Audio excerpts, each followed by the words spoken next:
You know my background. Do you think I want to be working in PR? You think that's what I want to be doing? I don't want to work in fucking PR. But the fucking PR of the left is fucking shit. So I have to make a YouTube channel to convince the public that you need to tax the rich. I want you just to show numbers. Listen, I'm out there getting fucking 50 million views a month on YouTube. You want me to start a think tank as well? I tell you what, when I'm at it, why don't I start a political party? Listen, I'm not fucking Superman here. What do you want me to do? You never show any numbers. Like I showed you more graphs today than maybe you've shown on your whole YouTube channel. So where are your numbers? I think you're a populist, Gary.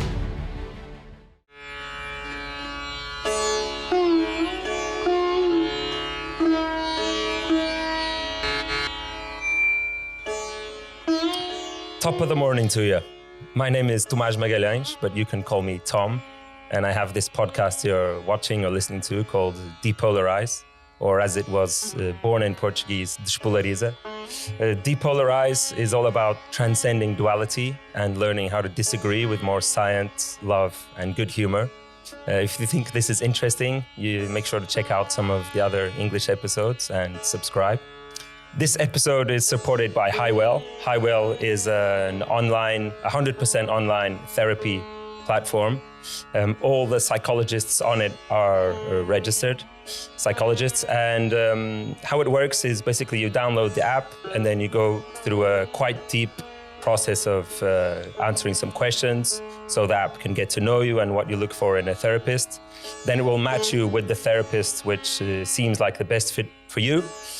And from that point onwards, you can try as many therapists as you want for 15 minutes for free until you make a decision. And when you do make that decision, you can use the code 15 Despolariza and use the link in the descriptions or in the bio to get a discount. Thank you, HiWell, for sponsoring this episode. This is the 4th episode in English. There are many more to come.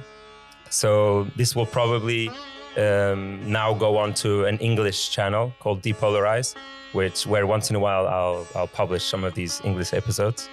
So without further ado, I'll introduce you to our guest today, former Citibank trader, creator of the Gary Economics YouTube channel, political activist for taxing the rich, and one of the world's working class heroes of the moment, Gary Stevenson. Welcome, Gary. Thanks for having me. Thanks for being here. And how are you enjoying Porto and Portugal? Is it your first time? It's my first time to Porto. I've been to Portugal a couple of times before, to Lisboa and Algarve, of course, classic tourist destinations. I mean, Porto is beautiful. It's beautiful. There's a lot of tourists, which I guess I am kind of one, so I have to accept that. But it's a beautiful city, yeah. I'm enjoying it. Did you go to Albufeira in the Algarve? Briefly, yeah. I was there for a stag party. You know what a stag party is? Yeah, that's the classic Albufeira activity, I guess. Yeah. It's like a little British colony there in the south. Yeah, I saw that. Yeah, so taste of home. Yeah, a lot of baked beans everywhere in Albufeira, right? Yeah. It's enjoyable. So this podcast always starts with something called the social and genetic lottery. And basically, nobody chose their genes. Nobody chose if they were born with no arms and legs in India or into a wealthy family, good at maths.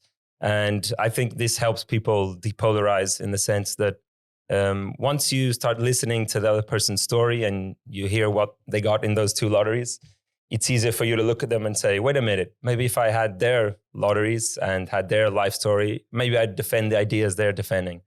And so this is why I do it. And so, what was in your social and genetic lottery? Well, when I was a child, I always wanted to be a footballer, and I didn't get that. I remember I was always very good at maths at school, and I was quite good at all the subjects, really. I remember when I was maybe 5 or 6, my teacher telling me, when you grow up, you can be anything you want to be. I said, Miss, I want to be a footballer. And she said, well, you can't be that.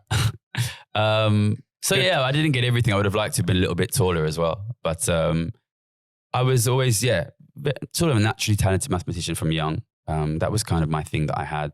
In terms of the social stuff, so I grew up in a pretty poor family. I'm from East London, which is traditionally the poorest part of London. A little small terrace house next to the railway. I grew up in a place called Ilford, which is a sort of suburb of East London. Very, very immigrant area, very South Asian area. So I went to school with a lot of recent migrants from Pakistan, India, things like that. In a way, it's the kind of typical East London upbringing, right? Because it's a very multicultural city. But yeah, I was lucky in that. The maths thing for me has always been very natural. I don't really know where that came from. Like, I'm the first in my family to go to university. No one in my family is very good at maths. So it's a bit of a mystery where it came from. But I mean, I didn't really get too much else, you know. You can judge for yourself. But yeah, you were born in 86, right? 86, yeah. I was born in Bedford in 87. Okay. Yeah, so we kind of both grew up on... What was the month? April. Oh, so we would have been in the same year in school in England, at least. Yeah, we could have been mates. Yeah. But yeah, so we kind of grew up on the same cultural references, right? Like Postman Pat, Children's BBC, Neighbours. Yeah, well, how long were you in England before you left? Between birth and 8 years old. Oh, so it's enough. Yeah. We would have been watching some of the same TV. Yeah, I'm sure. Yeah, there was no internet, so we had to be watching the same stuff, right? It's strange to think, but yeah, we started get internet sort of 12, 13. Yeah, so when we were kids, long time ago. Yeah, that's one of the things that changed, right? Because kids nowadays, like 2 kids maybe 20 years younger than us, they won't be able to meet on a podcast 20 years later and say, oh, we probably watched the same things, because now everyone is in their own bubble. Different things. Yeah. And I mean, when I was a kid, we lived on it was a very working class street. It was like kind of a dead end street, so there weren't a lot of cars. And it was just kids running around playing football. It sounds cliche nowadays. I don't know if kids still do that here in Portugal, but I don't think it's that common anymore. But just running around, causing havoc. And it was a kind of in the middle of the town. So there was like an abandoned factory over there, and there was like a recycling center over there in the railway. But it was fun. I enjoyed it. But it was a very, small, crowded house I lived in. Yeah. And did you get in trouble a lot? What kind of kid were you? So I was very good at school, but I was the kind of kid that wants to talk back to the teachers and get into a bit of make the rest of the students laugh. Then when I became a teenager, I did get into a bit of trouble. I got expelled from school when I was 16 for selling drugs. So I got into a grammar school. I don't know if Portuguese people know what that is, but it's a free school that's designed to sort of give poor kids a chance to compete with the fancy private schools. So you have to pass a test when you're, I think, 10 years old. I got into that fancy school, which is a little bit further from my house. And then I got expelled from school for selling drugs when I just turned 16. What were you selling? I mean, I wouldn't say I was a drug dealer, but it was so, I went into this kind of slightly fancy school, but I came from the poor part of town. The kids in that school were generally better off. And, you get to 15, 16, people start smoking weed. People would just come up to me and be like, can you get me some weed? Because they knew that I could, because, on my street, it was very easy to get, So, I was poor. They had money. I wanted money. I was delivering papers. So they'd offer me some money to get them some weed. It was I wouldn't say I was a drug dealer. I suppose if you want to be technical about it, I suppose perhaps I was. But I got expelled for selling an extremely small amount of cannabis when I just turned 16. Yeah, I don't want to try to portray myself as some sort of kingpin gang leader, because that's not what I was. And then, so did you know what did you want to be when you were a kid? Apart from After a footballer, yeah. At 8 when you understood you weren't that good at football.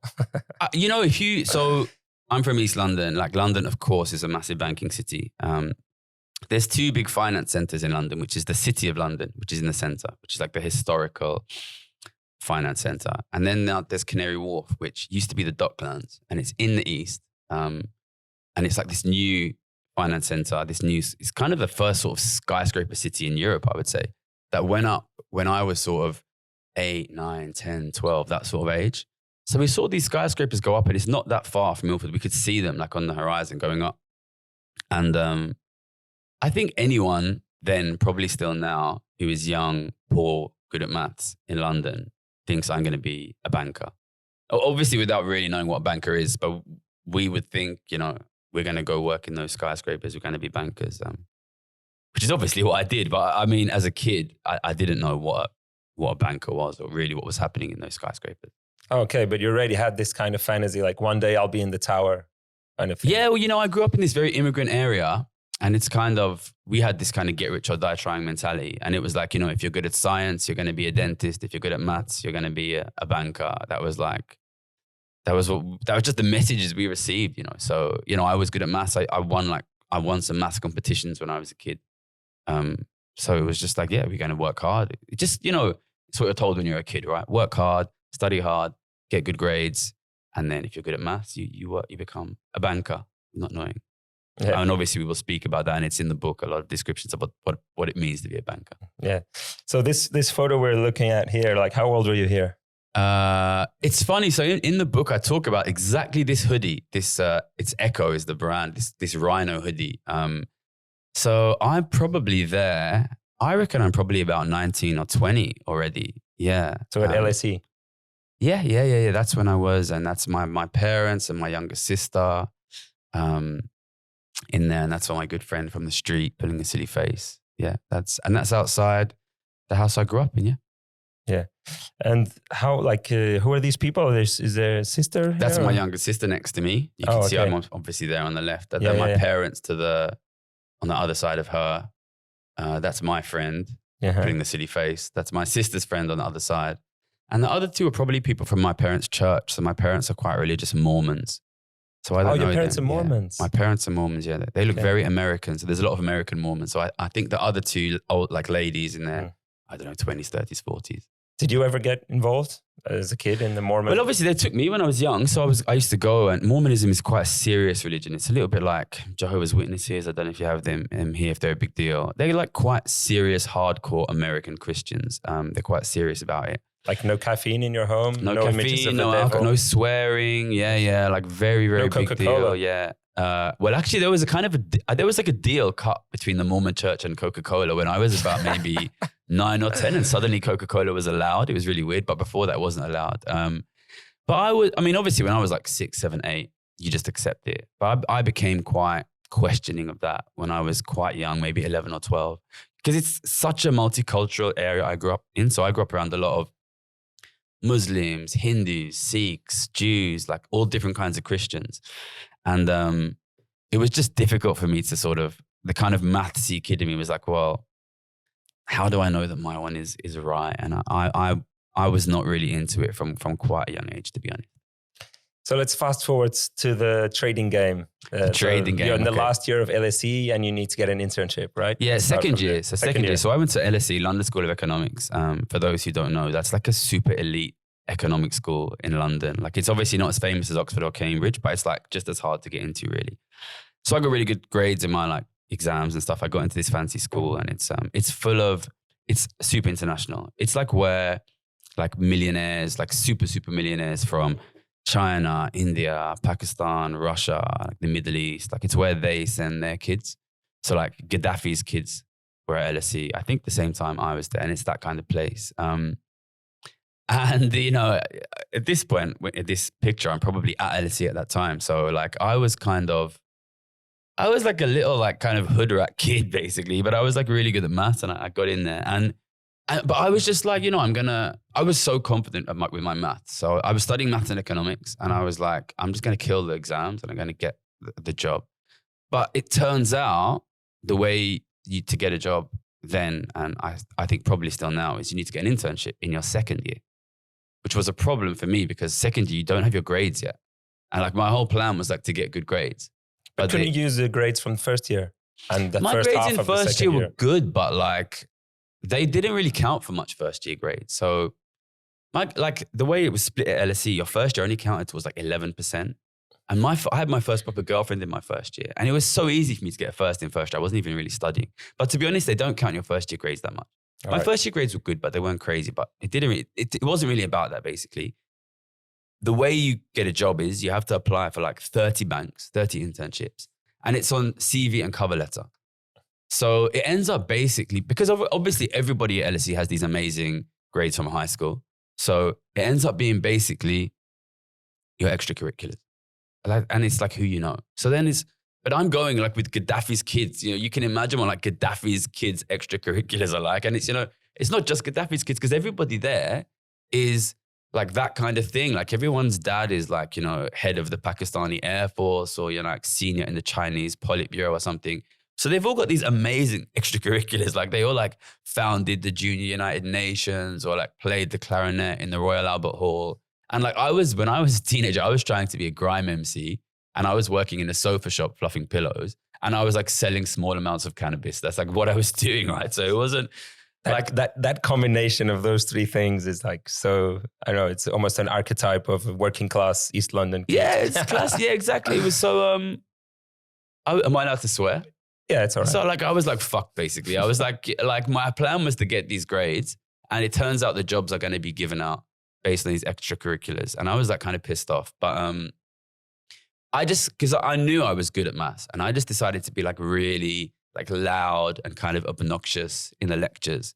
And I just hoped that like somebody would notice, and basically it worked, because like LSE is like that kind of place. And I was studying in the library one day in my second year. So I would have been, I think, just turned 20 or maybe just before 20. And somebody said, "Are you Gary Stevenson?" I said, "Yes." And he said, "Citibank hire one trader a year through a card game, which is basically a maths game. And like, I heard you're good at maths, so if you like apply for this game, maybe you can win and maybe you can get a job." And I was like straight away, like, this is basically my only chance, basically, because it, you know, I don't need to have played the clarinet in the Royal Albert Hall, you know, like it's like a fair game. And I was so confident I like games and maths. And that's probably why Citibank did it, right? Because they knew that there were these maybe people falling between the cracks who were really talented. I realized now what they were doing was they would pay like some of their interns. So the interns come in after second year. Some of them get offered jobs. And like, if you're at LSE or Oxford or Cambridge, they're going to pay you some money, and they're going to say, find us those hidden gems at your university. Because they did it to me the next year, and I found somebody like that. So it was a game. It was a card game. So I'm here to promote the Portuguese translation of my book, The Trading Game. In Portugal, it's O Jogo dos Milhões. And that game is how I got the job, basically. That's the opening of the book, this sort of crazy. There were 2 rounds. There was an LSE round and there was a final. And it was supposed to like simulate the way that trading works in financial markets. But as a 20-year-old, I viewed it like just purely as a maths game, which is what it was really. And I won that game, and that's how I got my job. But regarding the final, so you won at LSE, and then you went to this final where you thought it would be you, which represented LSE, let's say, and some other people, let's say Oxford, Cambridge, so on. Yeah. But it turns out they were just actors, or because no. So basically, that's what I was confused about. Like, there's 2 rounds to the game. There's the LSE round, which I won, and then like a team from LSE gets taken to the final, which is in the big like Citibank Canary Wharf Tower. And there's a team from Oxford and Cambridge and blah, blah, blah. A few other universities, Warwick. But then we compete as individuals. And there was like 5 rounds of individuals, and and then there was a final. They picked the final. So they weren't actors, they were real players. But then in the final, like it's a betting game basically. So like you're betting on what like the sum of everybody's cards are. And I had like a super, super, super low card. And I developed this strategy of like kind of bluffing, and like, if I had a low card, I wanted to push the price up really, really, really, really high and then sell at a high price. I suppose, because I think the price is going to be low. So I want to sell, but I want to push the price up. This is kind of my system.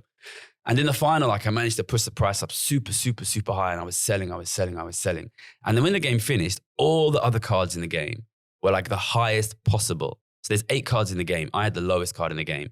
The other 7 were the 7 highest possible cards in the game, which is like statistically, like basically impossible.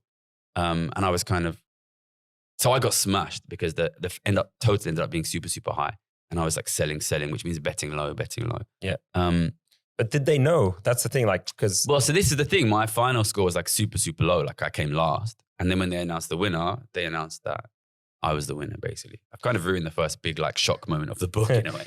No, but it's, in a way, it was rigged in your favor. Exactly. They rigged the game. But it was rigged in your favor. Like they were testing you, but they weren't testing anyone else. So the previous 5 rounds, they did this thing where like there were 5 tables playing the game, and they made the 5 tables play like identical games. So they wanted to see how you did against somebody in your exact same situation. And apparently my scores in the first 5 games were like by so far the best of any player in the game, that they were like, well, this guy, he's got something. Let's rig the final against him and see what he does. And I think this is, I guess, the first sort of lesson of the culture of trading. First, that they played this sort of weird game on me. And second, they kind of wanted me to do what I did do, which was like absolutely go aggressive, balls to the wall. And they loved it, and then they made me win. But I mean, this is the trading game, and I think it's kind of, in a way, that little game, the way that it's kind of rigged against me, the whole thing is like set up, is kind of a metaphor for my whole career at Citibank, but I think also perhaps a little bit the economy that we live in. But if I were one of those people who got a really high card, and then in the end, the guys from Citibank came out and said, hey guys, this was all a test to see if Gary could withstand being in such a bad position, I would be like, come on, what about me? You know, I'm good at this too. Don't I get a chance to win? Those guys, they don't give a shit. I'll tell you why. Because what I realized when I went to that final was, so I don't know like if you went to like a kind of elite university or anything, but like when you go to an elite university, everybody there is from a rich family.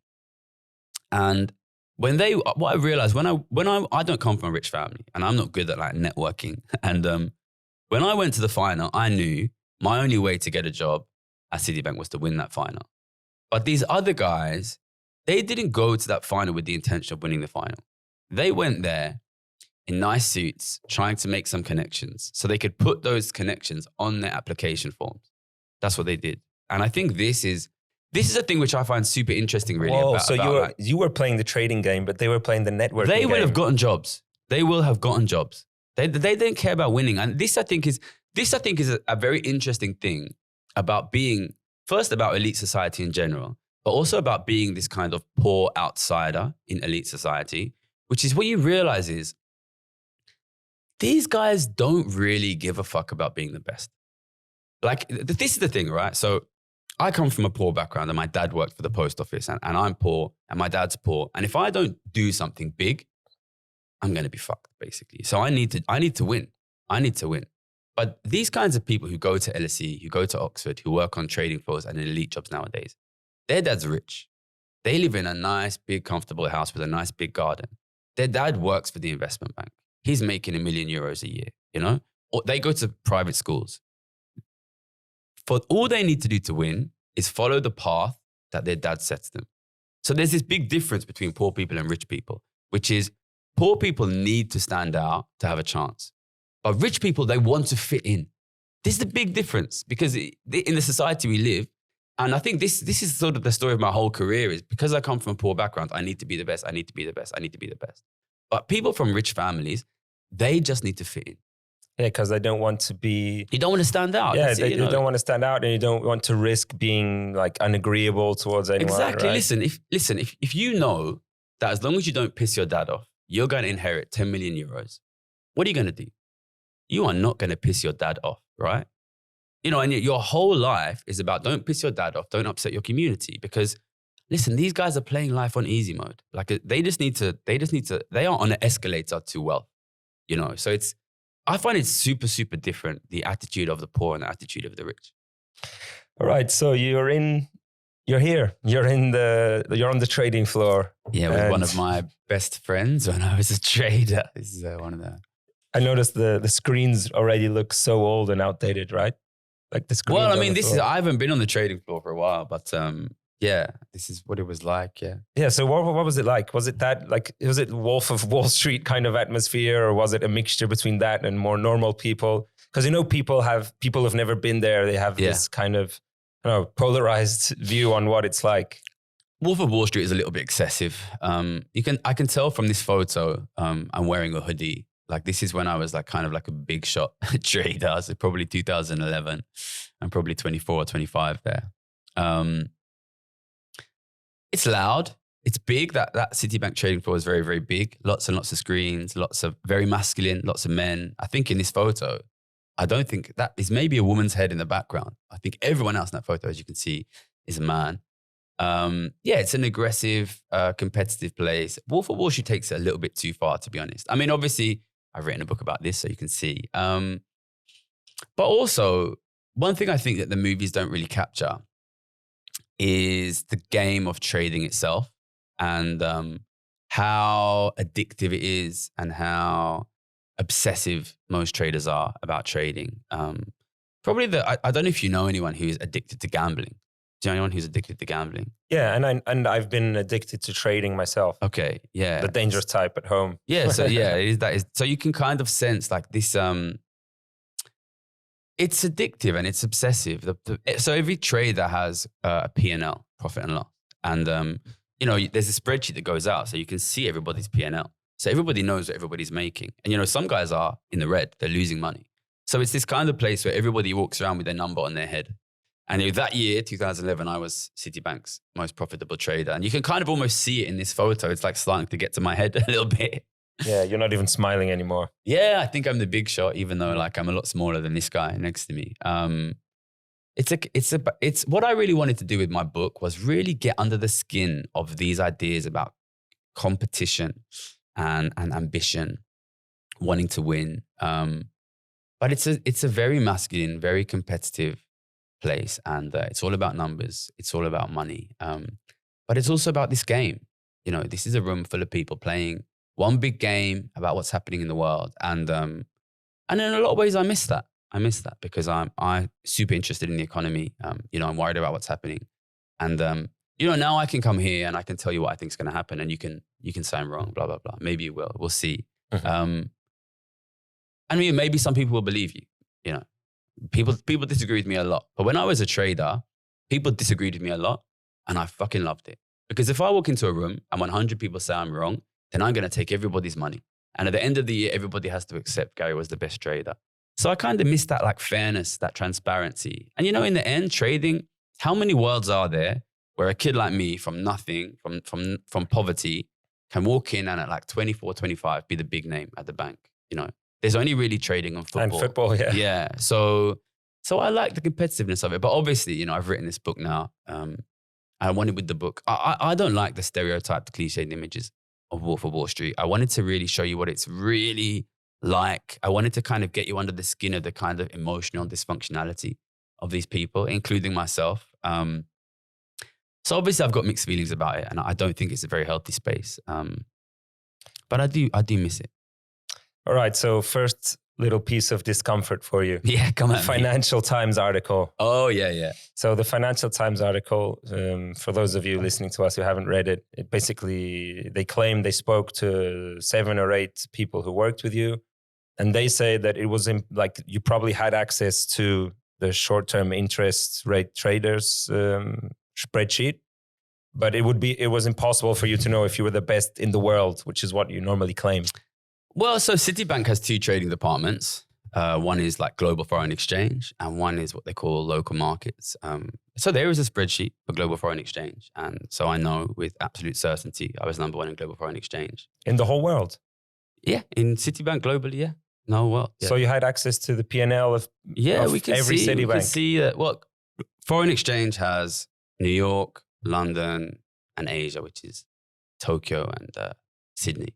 And yeah, we can see that. Yeah. Okay. So there are a lot of lies in that Financial Times article. Yeah. I mean, I'm used to it by this point, but listen, I don't think it's. So as far as you know, you were the top trader, but not every Citibank was in that spreadsheet. So there's also local markets, which is the other side. But I was told by the global head and also by my boss, yeah, you were the top in global Citibank 2011. I'm pretty sure that's true. So that's your main source is what your boss told you. Foreign exchange we can see, global foreign exchange we can see. But I was told, yeah. The funny thing is, like, there's only 2 guys quoted in the article, which is one of them is this guy in the photo. And the other guy is the exact guy who told me I was global head. But I don't think it's complicated what happens here, right? Like you write a book, you call the global head of trading the slug, and then the global head of trading comes out and says, this guy's a liar. What do you think is happening here? No, it could be that. I think in my head, at least, it could be true that you exaggerated. Yeah, you're exaggerating your claims of course, to grow your channel and your movement and so on. Do you think my colleagues are happy about the book? No, I haven't read it yet. So but I don't think they probably are. If you were one of my colleagues who was unhappy, what do you think you would do? You're saying they probably are taking some form of revenge against you. What do you think they would do? Just imagine you're in that situation. Some guy, you're like a very rich, very powerful, wealthy man.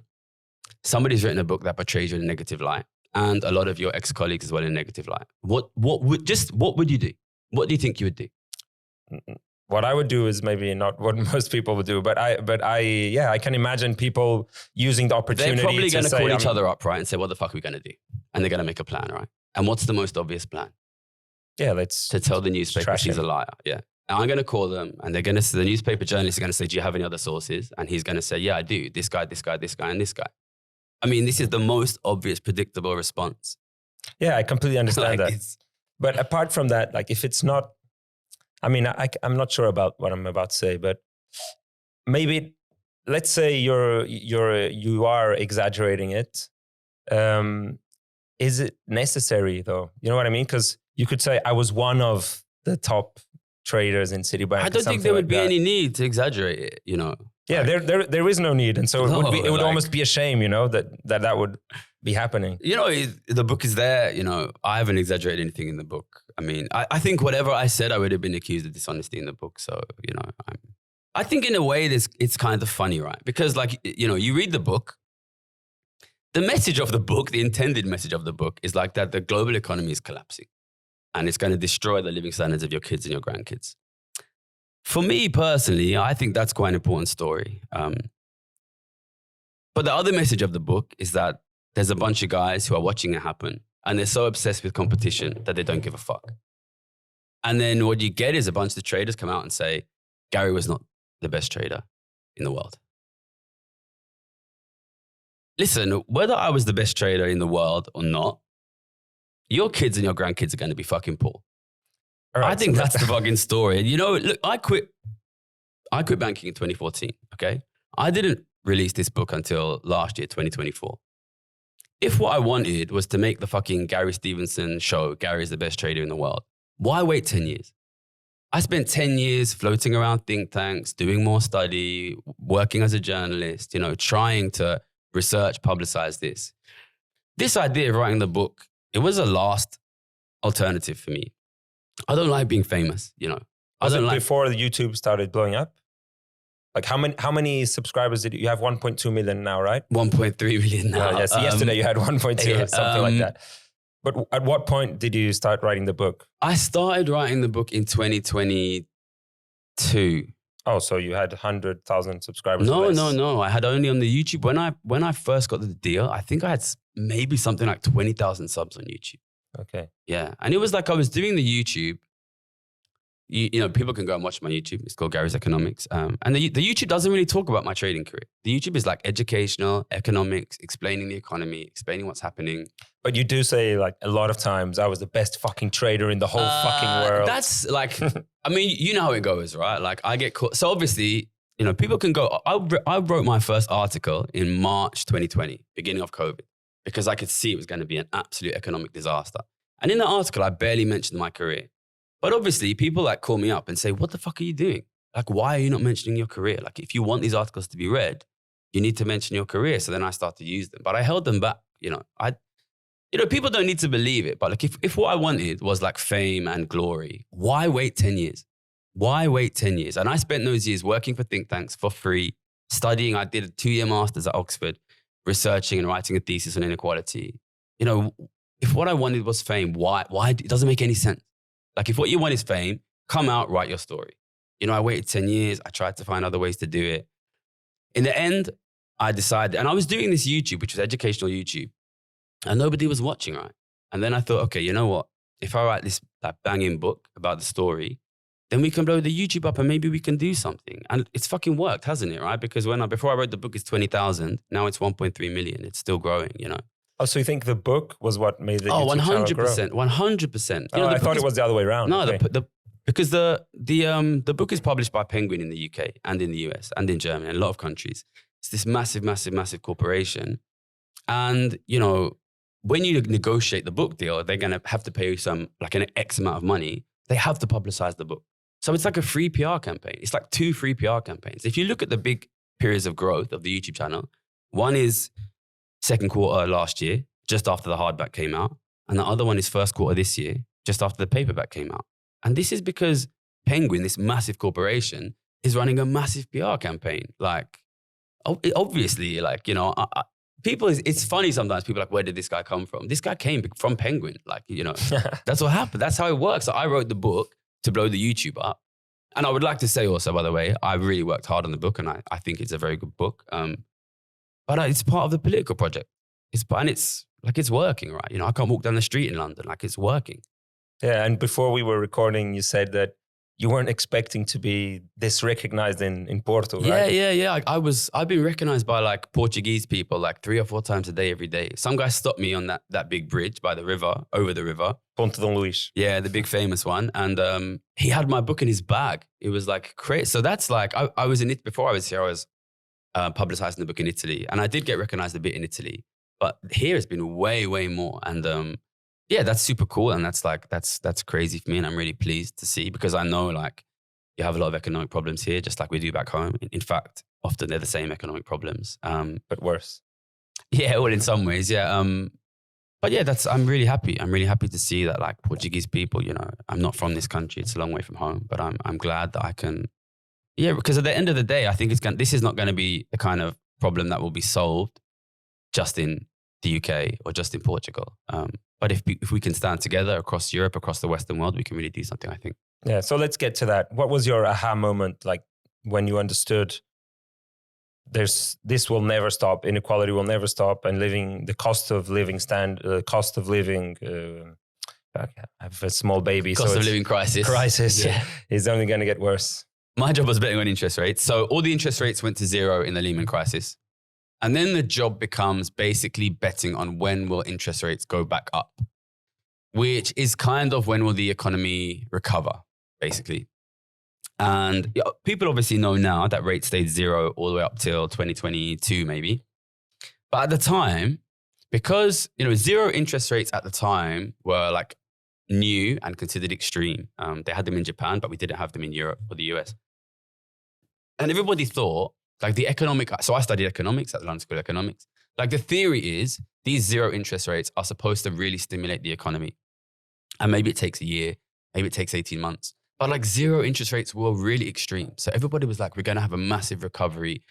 The economy is going to bounce back super quickly. And at first, you know, I believed that too, because, you know, I had the same education as everybody else. But obviously you watch 2009, it doesn't happen. Everybody's saying, okay, well, it's going to be 2010. 2010, it doesn't happen. Then we're sitting beginning of 2011 and everybody's saying, well, it's really, really going to happen now. And by this time, you know, I've seen these guys be like pretty wrong about the big questions for quite a long time now. They didn't predict 2008. They predicted a big crisis in 2009, a big recovery in 2009, didn't happen. A big recovery in 2010 didn't happen. But also like I've worked and studied with these guys for a long time. So I'm 3 years at LSE. By the beginning of 2011, nearly 3 years on the trading floor. You start to realize like basically like these guys, there are some really smart guys on the trading floor, and you know, I write about them in my book. But the truth is most of these guys are not that smart. They're just kind of rich guys from rich families. They've kind of just gone through these fancy schools. They learn to sort of speak the right language. And maybe they believe that economics is a hard science, and in real life it's a mess. It's really complex. Yeah, we can talk about it more if you want. But like I studied economics 3 years at LSE and 2 years at Oxford. I think the education of economics is like kind of shit. It's like super, super, super mathematized. It doesn't really encourage like lateral thinking, critical thinking. These guys tend to just like, okay, the theory says this is what's going to happen. Yeah, watch Gary's interview with his favorite economist. Ha-Joon Chang. Ha-Joon Chang. Yeah, I watched that. The one I went on Channel 4 as well with Krishnan Gurumurthy is a good explanation of these. But I've got a lot of videos on the channel about why economics education is weak at the moment. But moving on. Yeah. But these guys were wrong again and again and again and again. And that was amazing for me. That was amazing for me because, you know, you study economics at the London School of Economics, or, you know, I think ordinary people believe that elite economists from elite universities in elite jobs, like kind of know what they're doing, kind of understand what's happening. But like, I was there with them and they were wrong again and again and again and again. And I start to think, to be honest, like I was kind of excited because I was like, this is it. Like, I'm kind of like, I'm at the foreground here, you know, because I've done the study. I'm here on the trading floor with like the best people. They're wrong all the time. So like, this is like open game. Yeah, knowledge gap is an opportunity. Yeah, exactly. And I was like, damn, I want to be the guy. And also as a trader, you get this right, you're going to make a lot of money. You're going to make a lot of money. So like, I became like obsessed with this simple question. Why did the economic recovery not happen? And you can move that to the next question, which is, okay, well, these zero interest rates are supposed to stimulate spending. So why are people not spending money? Sorry, when you say people, you're saying like consumers. People are not consuming goods and services. It could be people, it could be businesses. Businesses are not investing. People are not spending money. Typically, asset prices go up a bit when interest rates go down, right? Yeah. And they were in 2011, they were going up, but the economy was not recovering. And this kind of real economic recovery, which is supposed to be based on businesses investing, people spending, that's supposed to be the effect of zero interest rates. That wasn't happening.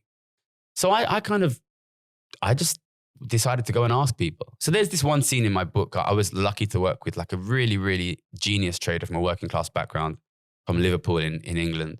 In the book, he's called Billy. And he basically told me like, fuck your textbooks, go and find out. It's your job. Like you're in the Premier League now. Play the real game, find out what's happening. So I went out and I asked people, and I think this is actually where I was quite advantaged by the fact that I came from a poor background. Because I could just go and I could like speak to my friends and I could speak to my parents and I could speak to my friends' parents and be like, why are you guys not spending money? And if you haven't ever done that, like you should do that. Like you learn a lot. But I mean, and what did they answer? Was it fear because they just come out of 2008 recession? I think it was. I mean, I think What do you think people said? Don't have money, mate. Exactly. They said I don't spend any money. What are you talking about? Like I spend everything I get. Like my outcome is like my outgoing is more than my income. I can't spend any more. That's what everybody says. That. What are you talking about? I can't spend any more money. But maybe those conversations were just with the lowest 10 or 20%, and maybe between 20 and 90 people would have answered something different. I think that's like people in the middle. I think these are just ordinary people, I think that's what it was. And but then you don't need to take their word for it, right? Like you look at their financial situation. And back then, 2011, I was 24. What I could see then was, so my parents' generation, most of them owned property. Like my family was quite poor. I had friends like single mothers, like poor families, but most of them, they own property. Yeah, that was like very like realistic and achievable thing for even a single mother 30 years ago, 40 years ago. You were able to buy a property. Same here. Yeah. So what you had there was like ordinary poor people, our parents' generation owning property. But then when I look at my friends, I see a lot of people who will never be able to own property. So there straight away, that's it. That's your answer.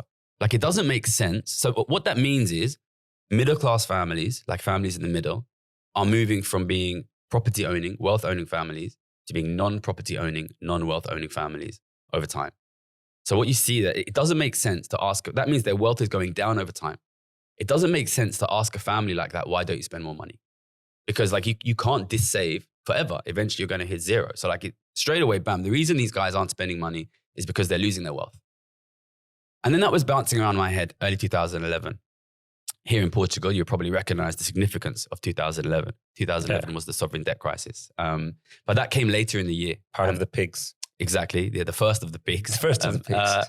So then I got called into a meeting with one of Citibank's senior economists. So I was able to go to these senior meetings to bring the sandwiches. And then my boss left and I just kept going to the meetings. So I was able to go to these like senior meetings. And early on in that year, this guy went through, this was before like the pigs like blew up. He was like, look at the fiscal situations of these countries. Of course, Portugal, Spain, Greece, Italy, Ireland, but also the UK, the US, Japan. What you see, governments running big deficits, spending more than their income, accumulating debts, dis-saving their assets, selling their assets out. And of course, like we know where that led, and like that's worrying. But to be honest, like I wasn't in my what's the social cost headspace. I was in my trading headspace. Sorry, let me just interrupt. What kind of assets were governments selling? In the UK, what we see is the massive loss of housing stock.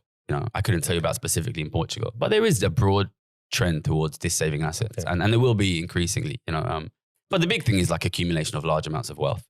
So like in both cases, there's two ways that somebody's wealth falls, right? Which is you actually lose your assets, you dis-save, you sell your assets and spend, or you accumulate debt. So in governments, we see debt accumulation, but we also do see wealth dis-saving. Right. In middle-class families, we see both as well. But what I couldn't get out of my head when I left this meeting was the similarity between the situation of Western governments and the Western middle class, which is in both cases, you're losing your assets over time. Your wealth, how much wealth you have is going down over time. You're accumulating debt over time, which must mean you're spending more than your income year after year. And what I couldn't really shake from that was the impossibility of it. In theory, it should not be possible for both the public sector and the private sector to lose their assets, to accumulate debt, and to see their wealth share fall.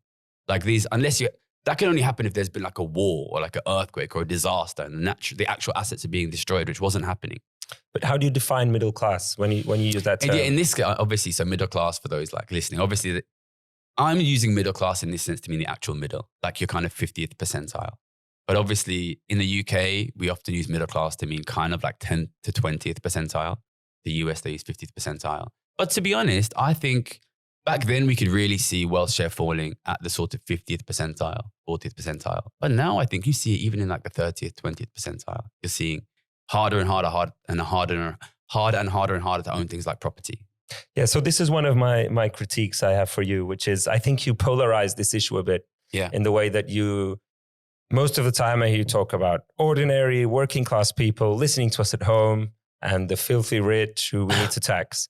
And if you look at this graph, which is from the Fairness Foundation, which I'm sure you know, you can see that, yeah, definitely the wealthiest 1% and wealthiest 10% are growing. Their wealth is growing at a much faster rate than everyone else. But it's a gradual curve, right? There's like a peak at the 20%, right? So the second decile. Then it goes down a bit. But then like right at the middle, it's gradually going up. Sometimes I hear you say that people get money. Let's say in COVID, people got a lot of money, but they were spending that money on their rent and on their food. And that was all going to the richest of the rich. Yeah. But it wasn't. Some of it was going to the 5th decile, 6, 7, 8. I think it's spread all along there. Have you heard this phrase, when you know what's in the sausage, you don't want to eat the sausage? Yep. So I studied economics, 3 years at London School of Economics, 2 years at Oxford. I've been in the sausage factory of economic graphs and economic statistics. You should be very, very careful what you believe when you're given a statistic. But Fairness Foundation, can I ask you a question? They're doing the same thing you're doing. How do you think they measure wealth change of the top 1%? Well, let's go to the next slide. Okay. So you have property, private pension, financial, and physical. But how do I find out, like, okay, top 1%? How do I get those numbers? How do I find out how rich? I want to find out how rich the top 1% is. Where do I get the data from?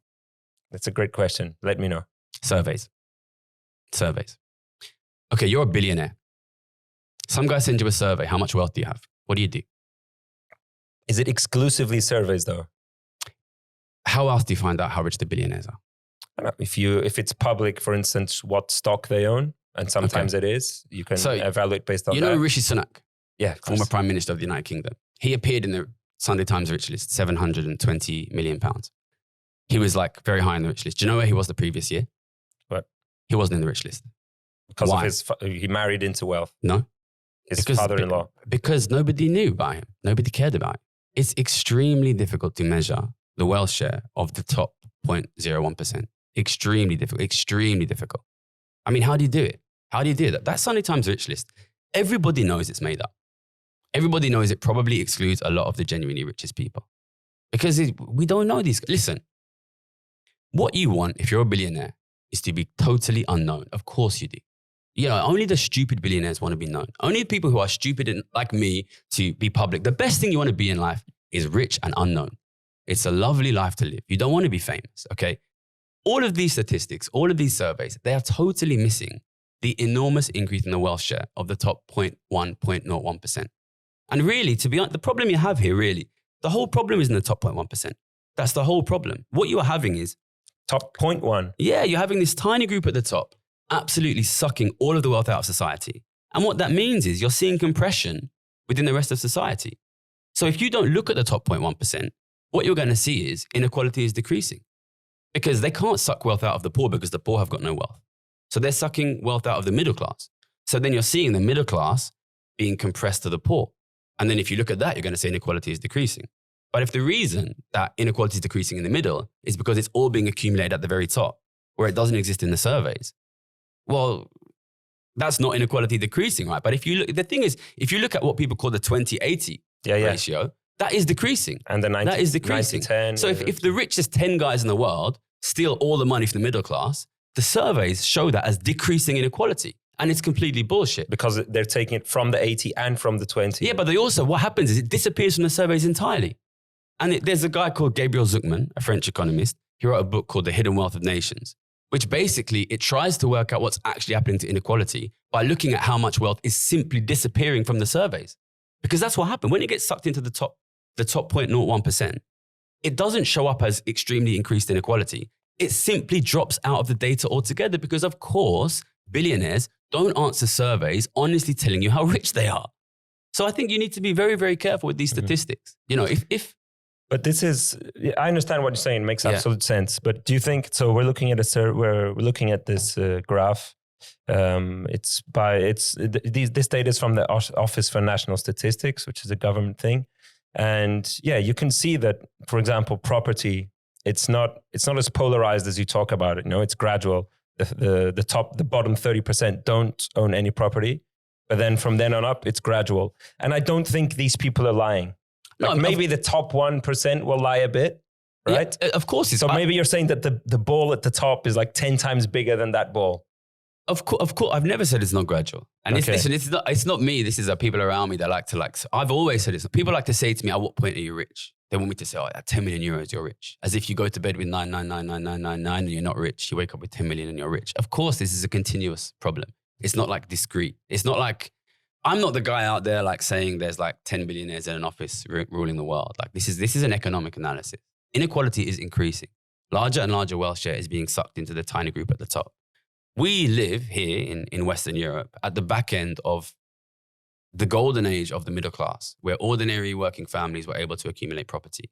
That wealth is decreasing. Middle class wealth is decreasing. Government wealth is decreasing. Where's it going?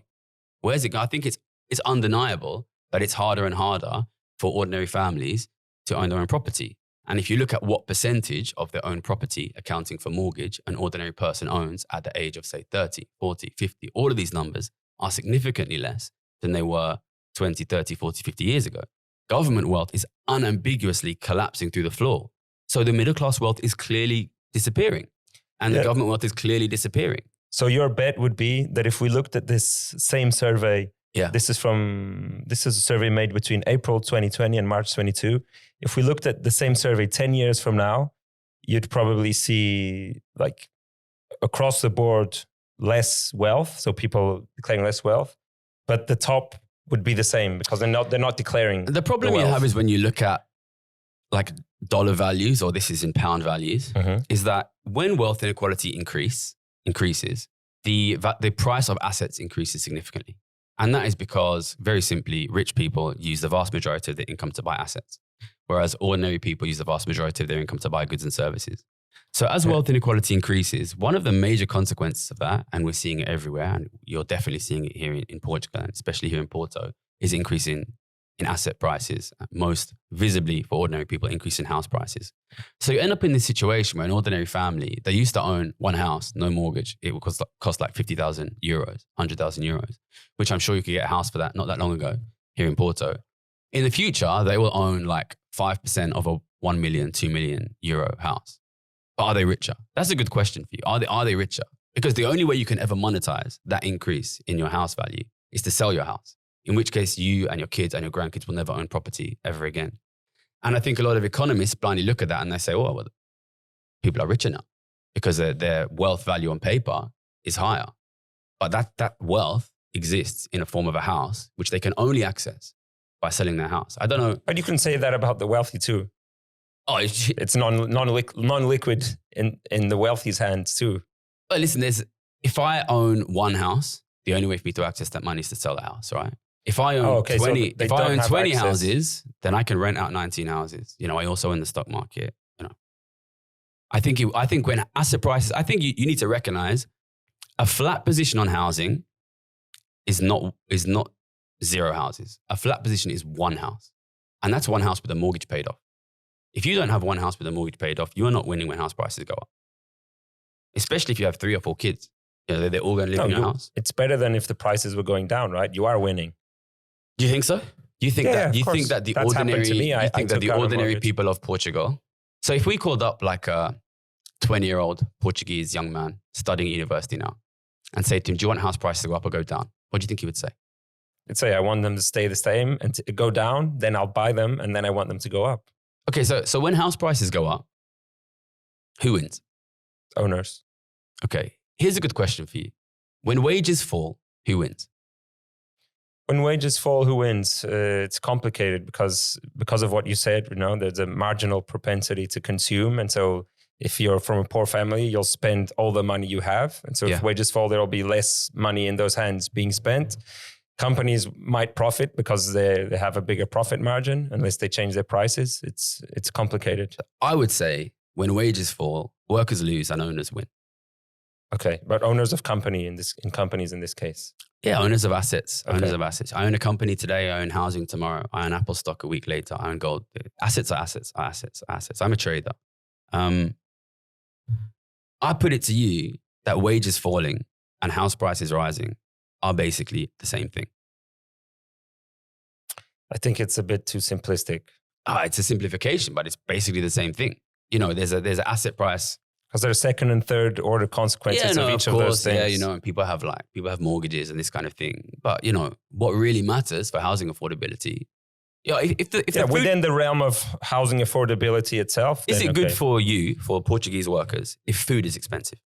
No. Is it good for Portuguese workers? It depends. Yeah, if you're a farmer, maybe, yeah. But is it good for Portuguese workers? But it's only if you're the owner of the farm, not if you're working on the farm. No, is it good for Portuguese workers if energy is expensive? It could be good for everyone if everything is more expensive. You think it would be good for everyone if everything is more expensive? Yeah, because if you're making more money, it's like, that's why when you go to poor countries, things are cheaper because the economy is sleeping. But what matters is the ratio, right? What matters is the ratio. Yeah, exactly. What matters is the ratio. Yeah, right? if you're a worker, if wages are expensive relative to goods and services and houses, that's good for you. Yeah, our parents needed to work 5 years to buy an apartment. We need to work 50 years to buy an apartment. Yeah. Basically. Listen, I think... Yeah.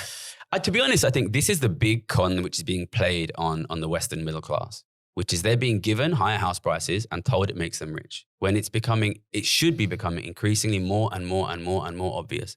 Higher house prices make you poor because housing is a basic essential. Expensive housing makes you poor. Expensive energy makes you poor. Expensive food makes you poor unless you are the guy who owns the houses, who owns the energy, who owns the food. And that's me. That's the rich. Like this is a class war, and the rich are winning. And the way you see that. Listen, when I was a trader in 2011, there's a scene in my book with that guy actually. But sorry, the rich are winning. Who are they?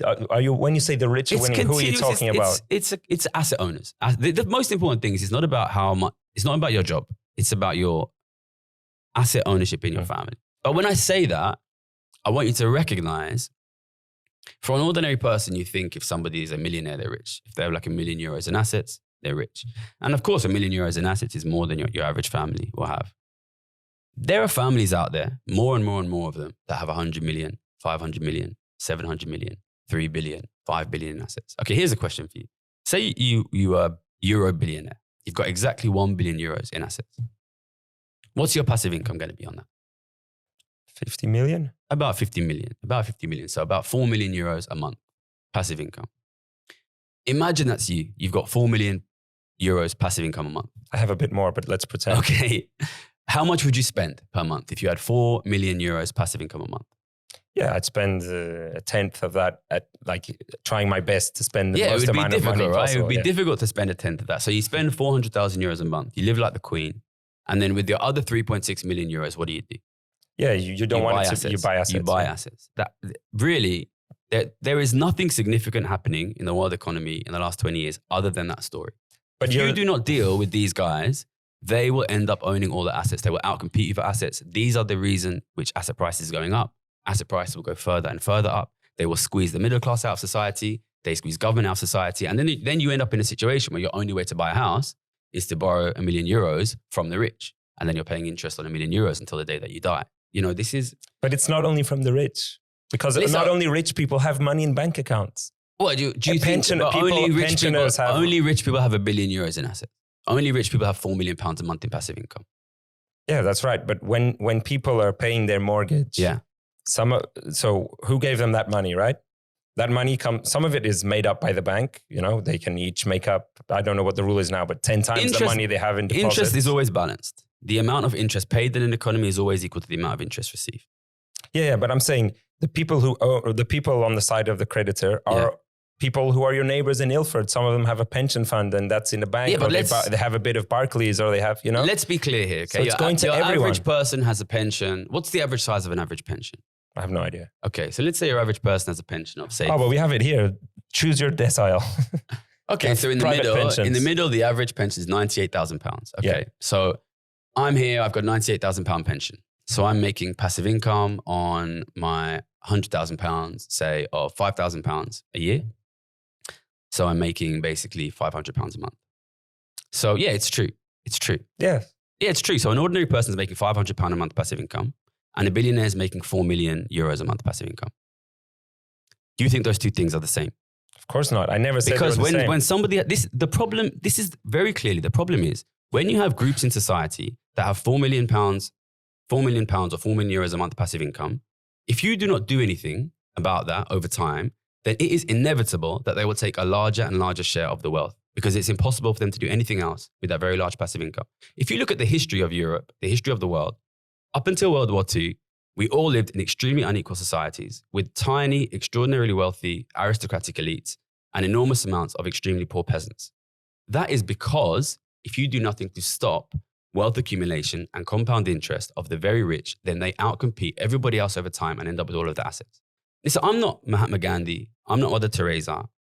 I'm not a moral philosopher. I'm an economist. I've got a very good track record of predictions. I made a lot of money on it. If you do not take action against the wealth accumulation of the very rich with extremely large passive incomes, it is a mathematical certainty that they will swallow the middle class over time. And what that means is no home ownership for ordinary families, for your viewers, for your listeners, for their kids, for their grandkids. It means no wealth for government, which means no welfare state, no education, no housing, no healthcare. And I understand, and I think you're right. I think it's probably only going to get worse. The only reason I'm showing you these graphs is because I think for people like me, if you want to convince people like me to follow you, maybe you have to be a bit more nuanced, you know, and not say that 100% of the mortgage is going to the rich. You don't say 100%, but you say the money that people are spending on rent and mortgages and food, it's all going to the ultra rich. It's not. It's also going to pay the people who work in the supermarket and the people who work in the bank and the pension owners and you probably have teenage neighbors in your poor neighborhood who own Bank of America stock because they now have Revolut or other stuff like that, you know? Yeah. So everyone has access to be on the side of the good side of the mortgage. Yeah, and you know, listen, Thomas, there's a reason that I went back and I did 2 years at Oxford, and there's a reason that it was 10 years between me quitting and me starting a YouTube channel. You know, I don't want to try to fix the economy on YouTube. I think it's stupid. You know, I think it's dumb. It shouldn't be a YouTuber. It should be academics and it should be people in government. Okay, I went into academia. It's fucking broken. It's broken as shit. They are not going to fix anything. They're not going to fix anything, okay? Look at the politicians. You think they're going to fix it? Listen, I don't want to be on YouTube. You know, I don't like getting recognized in Lidl when I'm trying to buy chicken stock. It's difficult for me to even live my life in London now, okay? And I tried a lot of things. I tried a lot of things to fix this problem before I decided I'm going to have a YouTube channel with my name on it and a book with my face on the front cover, okay? I don't want to do this. I'm not an extroverted person, okay? I was floating around politics and academia and think tanks for a long time, trying to find somebody who is going to successfully stop our economies and our living standards from collapsing. And you know what? I didn't find that person. And I'm looking for that person, but I didn't find that person. So I started a YouTube channel because the politician, you mean, like the leader of politics? Yeah, it shouldn't be me. It shouldn't be. It should be a guy in politics. But listen, okay, you walk down the street, somebody's house is on fire. What do? You call the fire brigade. But what if there's no fire brigade? You know, the people who are supposed to be fixing this are rich. They're benefiting from it. They don't give a fuck. They're not going to do anything, okay? I'm trying to find a way to fix it. And I thought, and I still do think, that there is a big gap here on things like YouTube. You know, I think that YouTube, social media is going to become more and more powerful, influential in politics. I think you can clearly see that in the US. I think it's going in that direction. I thought there was a big gap for somebody explaining it, how it is, the economy in ordinary terms for ordinary people. And unfortunately, that does mean you do have to simplify things a little bit. Listen, if I could fix this by writing like academic papers at university, I would be in a fucking university, Thomas. And I was, and I left because it wasn't going to work. So, you know, do I dumb things down? Yeah, of course I dumb things down. But is there anyone else on the internet producing economics content that is as simple and as understandable as me? I don't think there is, and I'm using that to generate political power, which I hope to use to protect the living standards of ordinary working class people here in Portugal and in the UK where I'm from and across the Western world. And, it is stupid. It is a stupid way to do it. The way to make things better shouldn't be by starting a fucking YouTube channel. It's fucking stupid. But I went to university, it's not going to work. I worked in the think tanks, it's not going to work. I looked at the political parties, it's not going to work. I am trying to do this in a way that I think will work, and it's working. We're getting 50 million views a month on just the YouTube, and it's growing. So do I simplify things? Yes. Do I simplify things? Yes. And the reason I simplify things is because I want your viewers, kids and grandkids to be able to raise a fucking family in fucking dignity. And if I have to simplify things to do that, then I'm going to do it. Yeah. So in that sense, you're a utilitarian. You don't mind maybe oversimplifying things because of your goal. I'm not a philosopher. I just don't want things to be fucking shit. Yeah, but you are, even though whether you know it or not, you are a utilitarian. Yeah, sure. Yeah. So I'm 100% with you on the goal of trying to solve the cost of living crisis. And I think wealth should be taxed more. I like the idea of taxing wealth more than income. I like your passion. I think we also have a common goal in the sense that I think polarization, people being stuck in political tribalism, like anti-immigrants versus wokes or whatever words you want to use, it blinds them from these big problems, which is the accumulation of wealth. So we're 100% on the same page at nearly everything. The only thing is like the method, And I think maybe this is the harshest critique I have for you today, which is, I think you're a populist, Gary. Okay, yeah. I think you're a new form of left-wing populism. And I don't know if it's conscious or unconscious, like how much you've thought about the simplification. But if you look at it, you're this larger-than-life, very outspoken character who claims to represent the people and against this political and economical elite. You use a polarization of like wealthy against working class. And you propose a one solution proposal for everything. And this is the populist playbook. Yeah, I think it's fair to say I'm a populist. I don't try to be polarizing. I try not to villainize the rich. I'm a rich person. I'm a member of this group, Patriotic Millionaires, which is a bunch of rich people campaigning. I don't think this is happening because the rich people are evil. Some rich people are really nice. I met some of them. I hang out with some of them.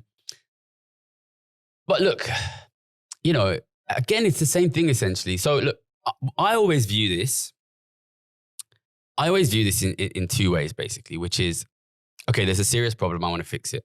I'm very confident if you do not stop the rapid growth in wealth inequality, this will get worse relatively quickly. It's going to be really, really serious. So how do we stop it? There's basically two, in my mind, completely separate fights here, which is one, like a technocratic, what is the actual like concrete tax policy solution to fix this? And that's like a technical discussion, which we could have here. It might be a bit boring. We could do it. The other one is, how do you actually get the power to do that? Because we're not winning it. We're not getting it. Inequality is getting worse. The rich, especially the very rich wealth accumulators in most countries, pay almost no tax. Working people pay 50, 60% tax. Donald Trump's just got in. He's reduced tax on the rich. This seems to be the direction of travel. We're losing. Things will get worse. You need to win two fights if you want to change the world, which is one, popular support, and another, implementation. When I go and I debate. So you're first playing the popular support game, and then maybe later on you'll play the. If you don't win that first game, you don't get to play the second game. You know what I'm saying? Like, you can have the best front line in the world. If you don't have a goalkeeper, you're going to fucking lose. But how far would you go? Like, let's say a new study came out that if you wore a wig and a clown's nose from now on YouTube, it would make you grow a lot. No, I wouldn't do that. Or lying a bit, or listen, it's complicated. No, I've been accused of lying. I don't lie. I do what I think is right. I live with my own conscience. I try to simplify things and I try to win the public, but I don't. The thing is, at the end of the day, I'm competing against people who tell you the problem is foreigners and immigrants and they're funded by billionaires. Okay? I'm not funded by a billionaire. In fact, I would be a much, much richer person if I was not here with you. If I was still in a skyscraper, I don't need to do this. I don't make money from this. I'm not paid to be here. You probably make good money from YouTube at this point. To be honest, we don't put ads in the video. Okay. Yeah. So really we had a big explosion in views like this year, but until this year, I was not really making hardly anything from the YouTube because I don't do my own shooting. I don't do my own editing. So I've got to pay for that kind of stuff as well. Obviously if it grows, then we will start to make money from it. But I've been doing the YouTube for 5 years and I made money like 2 months, so like I don't make a lot of money from the YouTube. Okay. I wouldn't lie for it and I don't lie for it. I fight for it. Do I simplify? Yeah, I mean, of course I simplify. Like everyone in the game of like public relations of economics simplifies. Like you have to simplify. I would love to be that Poindexter sitting in like a room with no windows somewhere, drawing up the tax policy that's going to save the world. Where is that room, Thomas? Fairness Foundation. These guys, look, Fairness, I know the guys who run Fairness Foundation. They're great guys. I like them. I know the guys who run Tax Justice UK. I work with them. Before I did this, I was floating around these spaces, and yeah, I imagine you were involved. But one thing that I want to show you from the website is a policy. You probably know this, but you say annual wealth tax, right? This is your proposal. And they put it in this evidence, compelling evidence to emerging evidence versus low to strong impact. And you're only talking about one of these, right? Yeah. Is the reason you're only talking about one of these because it's the most simple one for people to understand? Yeah, I focus on the wealth tax because I think the wealth tax is the simplest way to push it. Yeah, okay, so 100%. I it's the same way my opponents. So you're kind of a populist in a sense. Yeah, of course. Okay. It's just like my opponents are populists. You don't win Listen, I went to these universities, right? And I've been in this think tank space. Yeah, I don't know if you spent time in that space. It's a bunch of really nice fucking posh people. Okay, I was involved in effective altruism, which is not so much about. They're not so nice. It depends who you talk to. But they're great guys, and like they want to make things better, but they go home to their nice big houses and their nice comfortable families, and they don't mind that they lose. I come from a poor family, and I know what's happening, and I know what's going to happen, and I want to fucking win,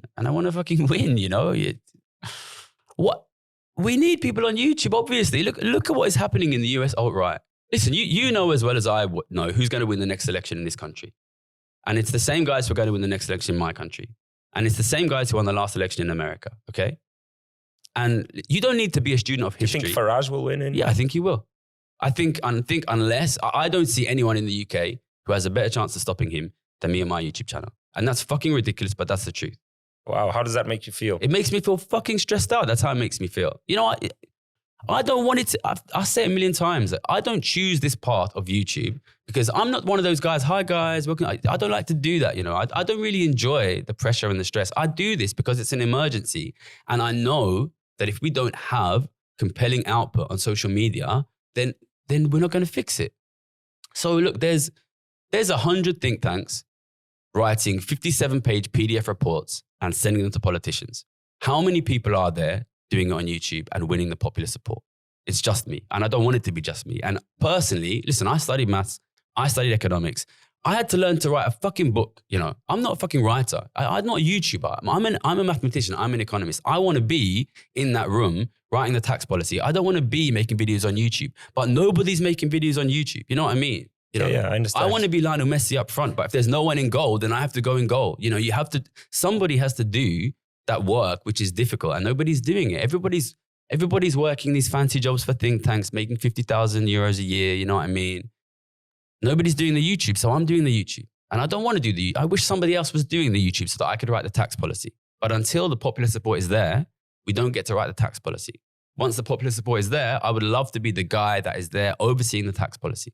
But you need to win the popular support. And looking at all these kind of solutions. Yeah, of course. Okay. I see there in the top right corner, you've got inheritance tax, right? There's no surprise that inheritance tax is the most demonized tax by the billionaire think tanks. Because they know that a big inheritance tax could lead to a really significant transfer of wealth away from the super rich towards ordinary families. So they call it the death tax. They demonize it. They make ordinary people hate it. You know, that's what they do. You know, they're playing a PR game. Listen, you know my background. Do you think I want to be working in PR? You think that's what I want to be doing? I don't want to work in fucking PR. But the fucking PR of the left is fucking shit. So I have to make a YouTube channel to convince the public that you need to tax the rich. You know, I don't want to be in PR. I was retired, you know. I could be in the Philippines drinking pina coladas, you know. I do this because I fucking care about living standards. People don't have to believe that.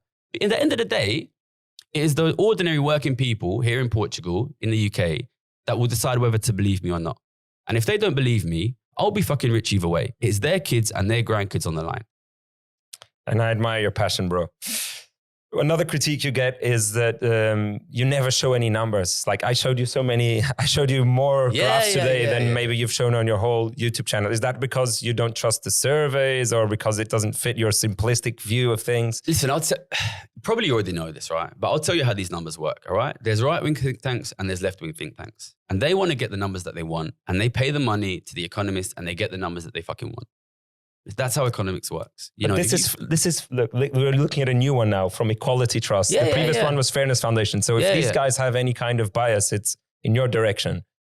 And these guys, what do you think these are the top last 100 years of wealth inequality, and it's basically gone down, right? And it's gone, the wealth share of the bottom, what is it? Bottom 10% has gone up, and the since 1900, the bottom 50%.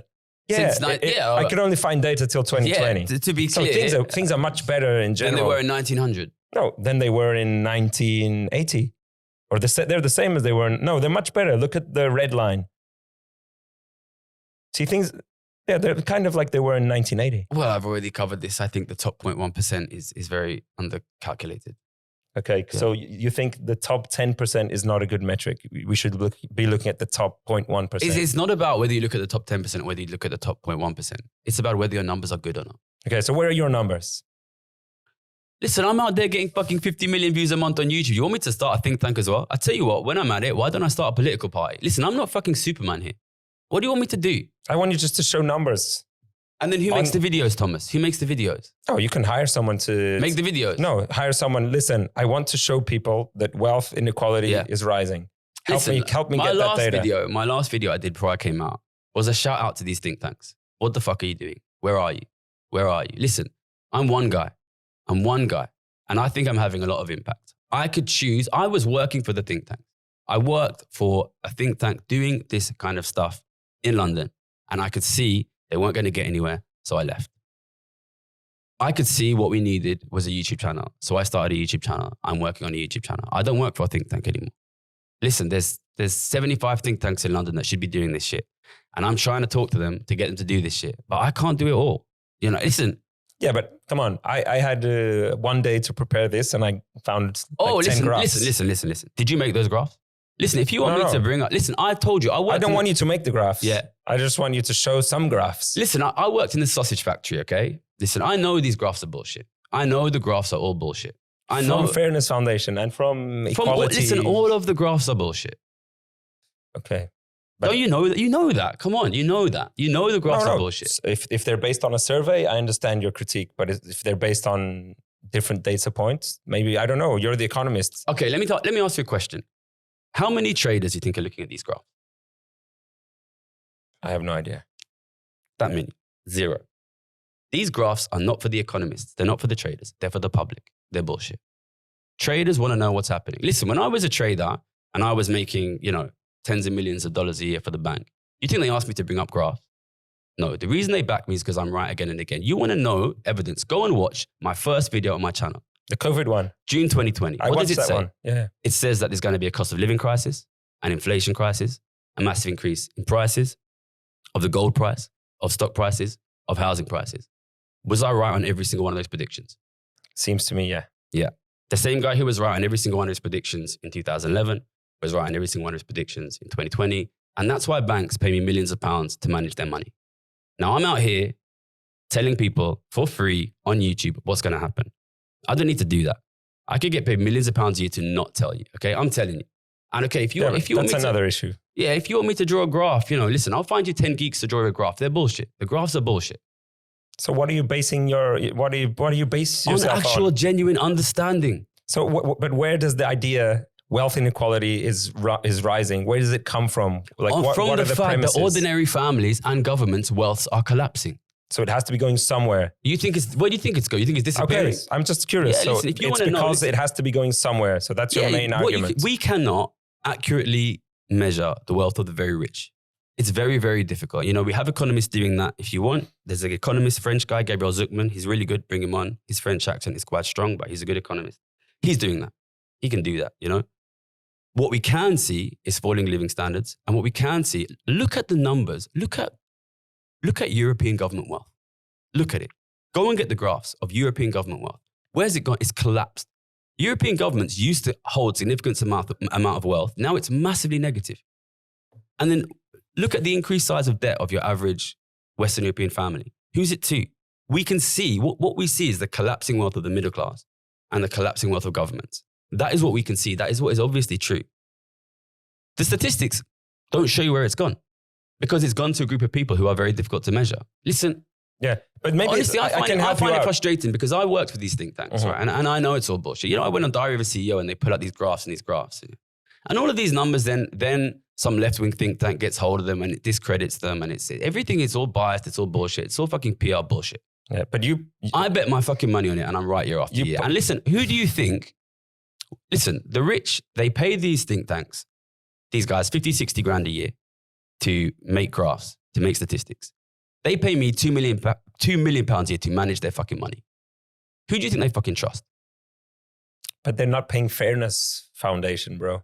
Listen up. You know, I know the guys at Fairness Foundation. They're good guys. Listen, all of these economic statistics, I know how they work. These guys, they know the graph they're going to get before they fucking do the data. And they fuck it around to get what they want, you know. The guys, I know the guy who runs Fairness Foundation. He's a good guy and he's trying to do good things. But, you know, banks don't pay guys to draw graphs. They pay guys to be right. They pay guys like me to be right. Go and watch my videos. Look at the predictions. You think I just pull these out of my ass? You know, listen. And listen, if you want bullshit graphs, then I can give you a list of 50 think tanks making bullshit graphs. But they're not getting 50 million views a month on YouTube. You know, I'm doing what I think is effective. Right, that's fair.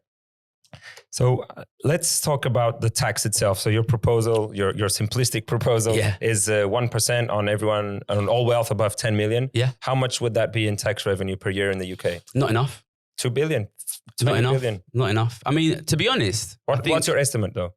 I don't, if you want the numbers, talk to Aaron Advani, talk to Ben Tippett. I'm not the numbers guy, I'm the YouTube guy. Oh, but come on, you should know this. Why should I know? Why don't you're saying like interview after interview, video after video, you're saying 1% for wealth above 10 million. Come on, this is a number you should have in your head. You know how much Rishi Sunak is worth, so you should know this. Listen, dude, I'm on holiday. You know. Listen, you can go and do the numbers. It's not going to be enough because these guys make 5% a year, right? So if you tax them 1% a year on their 5% a year, then they're going to make 4% a year. It's not going to stop their wealth from growing. I think really, unless you stop the wealth of the super rich from growing, then you're not going to stop the wealth of the middle class and the governments from falling. I think realistically, that's what you need to do. But yeah, another critique is, so 100% of jobs in the world either come from the government or from an entrepreneur one day wanting to start a business, right? Your dad worked for the post office, so maybe that was government at the time. It's been privatized since, right? The post office. It has, yeah. But maybe your mother worked for, I don't know, your neighbor worked for a mechanic shop. So 100% of jobs are from either entrepreneurs or government. Yeah. And these entrepreneurs, they need money, right? They need access to credit. Yeah. And so we need a lot of money in society. We need people to have accumulated enough to be able to invest. And that's what will create jobs. So it's not 100% of money that's going into paintings and houses. Like a lot of that accumulated wealth is giving people jobs. Well, I mean, this is a kind of a complicated question about the monetary system. The monetary system is always balanced. The total amount of credit is always equal to the total amount of debt. This is an argument for trickle-down economics. If you give rich people loads of money, they'll create loads of businesses and we'll have loads of growth. And like, how's that going for us? It's not really, I'm not a fan of trickle-down economics, but it's a fact, right? People, who creates jobs? Companies. Okay. And who creates companies? People. And what do they need? Money. And where does the money come from? Either from the bank or from seed investors. For a business to grow, it needs two things. it needs investors, it needs access to capital, access to money, but it also needs demand. You need customers to have money. Like since I made a lot of money in the early 2010s, like financially, I guess I'm a professional investor now, and I make my money from my investments. And I've done a lot of different investments. I have tried to invest in a lot of like startup businesses, but I've also bought property and I bought gold and I bought the stock market. In general, all of the startup businesses failed because of a lack of demand. And in general, all of the buying existing assets like performed really, really well. I mean, yeah, there's a balance. It's called the golden rule savings rate or something like that. Yeah, I think this is like a very, very consumption. Like, and yeah, of course, you want people to have money, but money is a balanced system. If the rich have less money, ordinary people will have more money, and then they can spend more money, and then we can have more businesses. I mean, look, if giving everything to the rich led to like a thriving, rapidly growing economy, well, where is it? No, you know, I'm not defending that idea. You look at the golden age of capitalism, it was much, much more equal, and it was much, much higher growth. And, you know, ordinary people were able to invest and to buy things. You know, it's not only rich people, it's not only rich people who are allowed to invest. If you give that money to ordinary people, they can also invest. Yeah, but it would be nice if they could spend, you know, in the UK, we have all of this like housing stock, which is like falling to pieces because ordinary people, you know, can't afford to fix their damp. You know, if you want investment, give money to the people who need it to use the money to support their lives. You know, the houses are falling apart. They're shit, you know. So another little game we play here is steel manning. So in the spirit of showing people at home and in society that your ideas are only as strong as your ability to attack them, I ask people famous for defending a whole bunch of different ideas, from, I don't know, people who defend monarchy to people who defend racism. I've had all kinds of people. Yeah. And I asked them to steel man the opposite position to their natural position. So I invite you to steel man the idea that wealth tax will not solve this problem. Well, I mean, there's a lot of opposing arguments. There's a lot because there's an awful amount of money that gets paid to people to argue against this. I think it's always really interesting when I go on like TV, there's always this debate format. So it's like this, it's me and there's an opponent. And I'm always going on for free. And I'm always going on against somebody that works for some think tank owned by a billionaire, paid by a billionaire. So there's an awful lot of money that gets paid to argue against this idea. So do you think Dan, the guy that was on with you on Depolarize, do you think he's funded by someone to go on that debate? I mean, he is himself a very wealthy man, right? Mm. Yeah. So he was there and there was a bit in that interview they cut out where he said, the reason I don't want to pay tax is because I might have a disabled son one day. And at the same time, the government was slashing support for disabled people across the country. They cut that bit out. He doesn't want to pay tax because he's rich. Okay, but in that case, so you're talking more about when you go on TV and stuff. You think the people who they choose for your opponents on TV, they're funded by these think tanks? Yeah, they work for these think tanks, the IEA, these like billionaire, these billionaire funded think tanks. Yeah, mostly. Or they are directly rich people themselves, or they work for the rich. Listen, there's two ways to be a journalist. You sell news to the public, or you sell the public to the rich. Okay, never heard that. And you can guess when the public's getting poorer and the rich are getting richer, which one of those things is becoming more profitable? Your viewers can think about that. But I think it's interesting because they used to argue against it would be bad for the economy. But realistically, nobody argues that anymore because it's so obvious that the economy is dying. No, so now you were steel manning wealth tax doesn't solve this problem. Well, because there's a number of arguments. One is it's bad for the economy. I mean, I don't even think there's any point arguing against that. I think it's really, really clear that rapidly increasing inequality is bad for the economy. I think living standards are collapsing. Living standards will continue to collapse. I mean, you can see in front of your eyes. If you think this is working, then you're either rich or blind. Okay, so let's do this a different way because But there's another argument against, which is make all your arguments, do the steel man till the end, and then pick on yourself. So you want me to list up the arguments against? Yeah, like pretend you're someone manifesting the problems with wealth tax and why it won't solve So this. Argument one against is like, if like rich people are magic, you kind of made it, rich people are magic, rich people are God. If you tax them, we are taxing our God.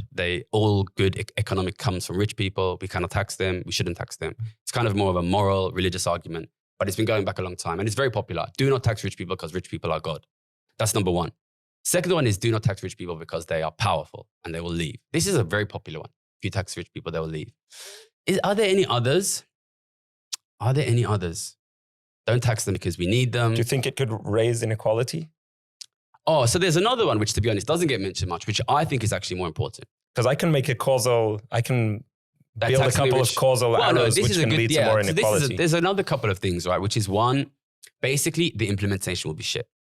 And I think this is actually, to be honest, this is probably actually the most realistic argument. The implementation will be shit. So I always remember about probably more than 10 years ago now, the British Conservative government, which is our centre-right political party, they brought in like an extra tax on the buying of second homes. And I was interested in this because it was surprising because they're normally like a don't tax the rich party. It's conservative.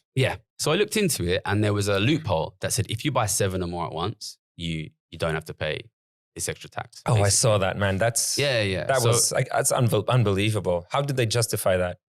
Because it makes no sense, right? If you're going to tax the second house on the basis that, okay, it's a second house, it's no longer a basic necessity. That's probably the rationale behind the tax. Like if you're going to say, if you buy 7 or more, you won't pay. It really looks like, but our very, very rich friends are not going to pay tax. This is the thing, they didn't have to justify it because obviously that's not on the front page of the bill, right? What goes out in the newspapers is tax on second homes. You need to dig into the actual bill and be like, oh, that basically if it's 7 or more, you don't have to pay it. And actually this is the biggest risk, which is that rich people have a lot of media power, but they also have a lot of political power, direct influence and direct access to politicians. And also a lot of politicians increasingly are themselves very rich.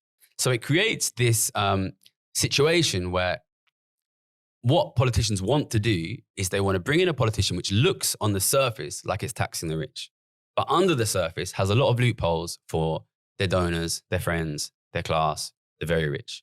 And because the loopholes end up hitting the very rich, you end up with a poorly implemented tax which actually doesn't hit that 0.1%, which we were talking about, and ends up hitting the sort of top 10%, excluding that very top 1%. And I think, to be honest, like most attempts to tax the rich in the past have fallen to this problem, essentially, which is because the politicians don't really understand the economy. They think they can have their cake and eat it, which is they can have a policy which makes them popular because it looks like taxing the rich, and they can keep the support of their wealthy donors because they put in loopholes for the donors. This is the real threat. This is the real threat. And I think actually this is probably what we will get down the line because it will become increasingly politically unavoidable. You have to tax the rich, and politicians will do this. They'll fuck up the implementation. And I'm aware of that. And I know you're going to hark back to the fact, well, you focus on PR and you're not focused on implementation. Listen, when we win the PR, I will focus on implementation, and I will be there making YouTube saying they're putting loopholes in the bill, and I will try my best to stop them from putting loopholes in the bill. Listen, I don't do this because I think it's easy. I think the truth is, even if I win the PR battle, we will fuck up the implementation. Probably because we don't have enough popular understanding of it. We don't have enough popular support of it. I don't do this because I think I'm going to win. I don't do this because I think I'm going to lose. That's what I think. And I think the kids of our viewers will live in desperate poverty. That's what I think. That's why I do it. I do it because I want to try to win. But if enough people understand that the implementation is important, then I can get the public behind me to stop the government from fucking up the implementation. One thing I want to say is, people say it's impossible, but we did it. We did it. 100 years ago, people in this country, in your country, in my country, lived in desperate poverty and desperate inequality. And there was no public healthcare. There was no public education. People lived in shit low quality houses. They ate shit food. But people like my grandparents, probably your grandparents, they fought for something different and they demanded something better. They demanded education and healthcare and food and housing for everybody. And they knew that the way to do that was by taxing the rich. And we had taxes on the rich of 95% in my country, in the US. And that led to a situation where ordinary people could afford good quality housing. But listen, there's a million arguments against. There's a million arguments. But the only one, listen, I was reading Charles Dickens' Hard Times when I was writing the book. And he talks about how the rich say if they tax us, we'll throw our factories into the sea. You know, the rich have been arguing for thousands of years, if you tax us, it will fuck you up somehow. And they're going to keep arguing it. But it could be true, right? If they're profit shifting. Well, I don't think they'll throw their factories into the sea, but they will try to find ways to avoid it. They will try to argue against it in the press. They will argue against it. They will fight it with their tax accountants. And they will directly influence politicians to fuck the policy up. There's a number of reasons why, but if we don't fight this fight, I can tell you for certainty what will happen. This situation of unaffordable housing will get worse. This situation of falling living standards will get worse. there will be a slide towards the extreme right in politics because people will demand something new. It's very difficult for me to look at what's happening now and not be reminded of the 1920s and 1930s. I don't think we're going to win, and people might say... Because there will be profit shifting and people will put their wealth elsewhere, or why do you think you won't win? Because I think eventually they will probably attack me and they'll take me out and I'll be gone. I think that they will fund a lot of these far right political parties, which are generally trying to reduce taxes on the rich. They have a lot more money. Listen, the history of human civilization is largely one of desperate inequality. The last 70 years are not normal. Our grandparents fought for that and they got that, but we're not fighting for it. And if you don't fight for it, you're going to lose it. I'm fighting for it. I'm here in Portugal to encourage Portuguese people to fight for it. If enough of us fight for it, I think we can make it better. I think history shows us that. I think what happened in the second half of the 20th century shows us that. If we fight for it, we can make it better. It is possible to tax them.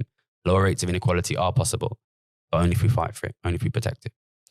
Yeah, and I admire your fight, but let me show you a causal pathway between the wealth tax and even more inequality. Okay. So let's say that you impose this wealth tax, and let's say, because we're not sure, that it will make people move their assets elsewhere or do these profit shifting things. So because the top 10% of taxpayers in the UK pay 60%. Yeah. If a lot of those people went away, then that tax burden would be on the lower class. Yeah. Maybe there would be less jobs, and so there would be more unemployment, and so there'd be, it's. I can also point the arrow from wealth tax to more. It's important to be clear. This is this is a tax on accumulated assets. This is not a tax on work. This is not a tax on business. This is not a tax on profits. This is not a tax on wages. This is a tax on accumulated assets. So I think often this argument gets made, and it's actually coming from a little bit of a misunderstanding. If the government comes in and says, we're going to tax your work, Portuguese government comes in, we're taxing your work a lot. You could make this show from Dubai. You could make this show from the Cayman Islands, from the Bahamas, wherever you want. You can make this show from Monaco, wherever you want to do. But let's say, we're not talking about taxing working people. We're talking about taxing wealth owners. So let's say you own 100 million euros of Portuguese assets, Portuguese property, Portuguese government bonds. And then government comes in and says, we're going to tax you, you own. And you say, actually, I live in Dubai now. You can't tax me. Well, where does your money come from? Your money comes from those guys that live in those Portuguese houses. Yep. Those guys that rent those Portuguese Airbnbs in the center of Porto. It comes from the Portuguese government, the Portuguese taxpayer. If you own 100 million euros of Portuguese assets, your money comes from Portugal. Yeah, now, and that's something which I think is the most unfair of all. Listen, Amazon does that. Go to the center of Porto. It's all Airbnbs. Yeah, they're probably owned by Germans. And these German guys, they get the money from the Airbnb. It goes to Germany.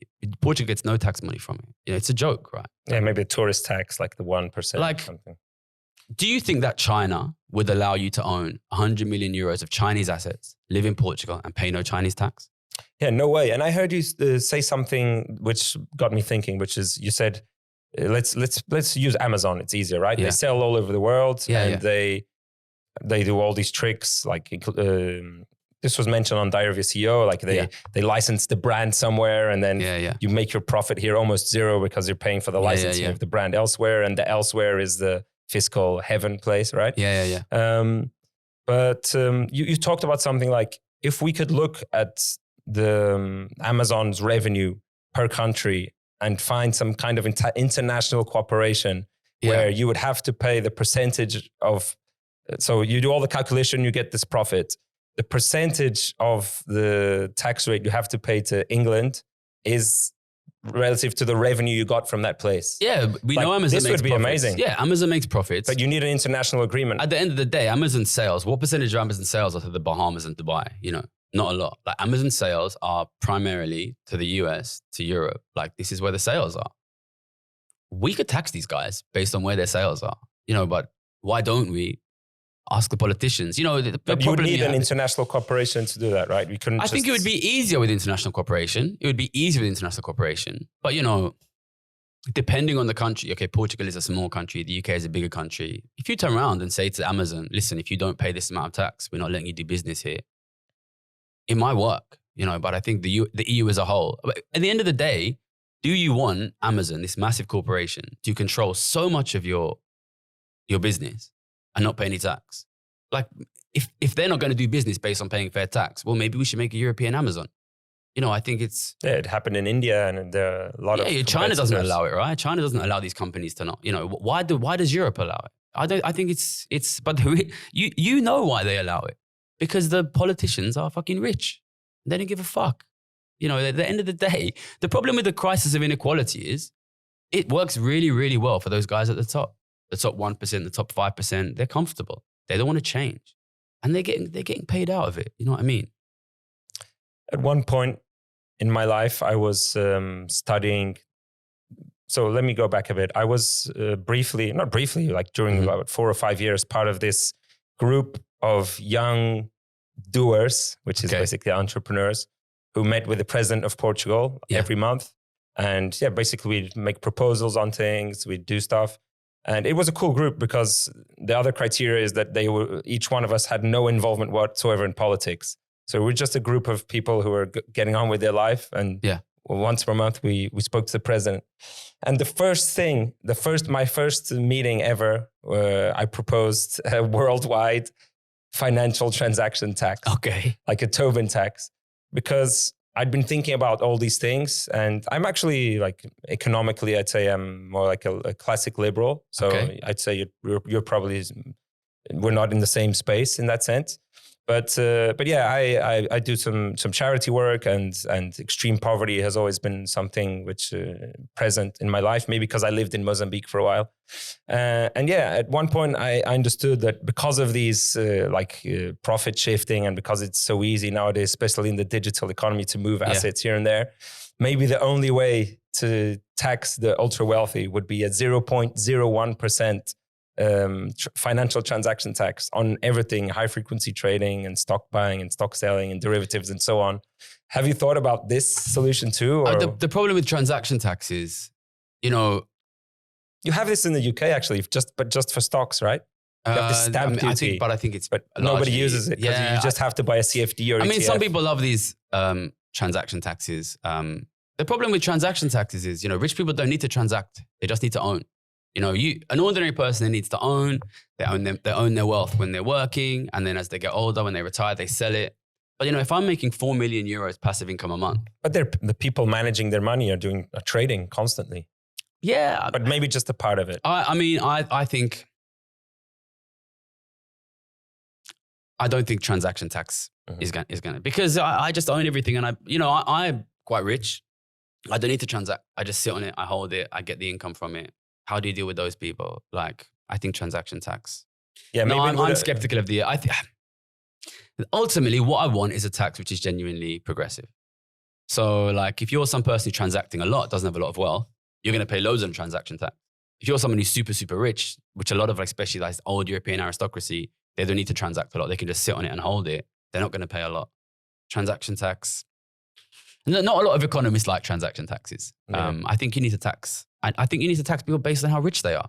I think you need to make sure you catch the actual rich. If I bring in a transaction tax, what does that do for Jeff Bezos? What does that do for Elon Musk? You know what I mean? If we're not catching these guys at the very top, then they're going to eat us.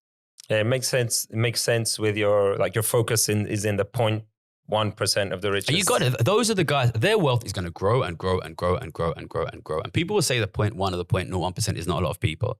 The history of Europe tells us these guys are the guys that destroy your society. And they can own it. They can and will own everything. And most of history, they do own everything.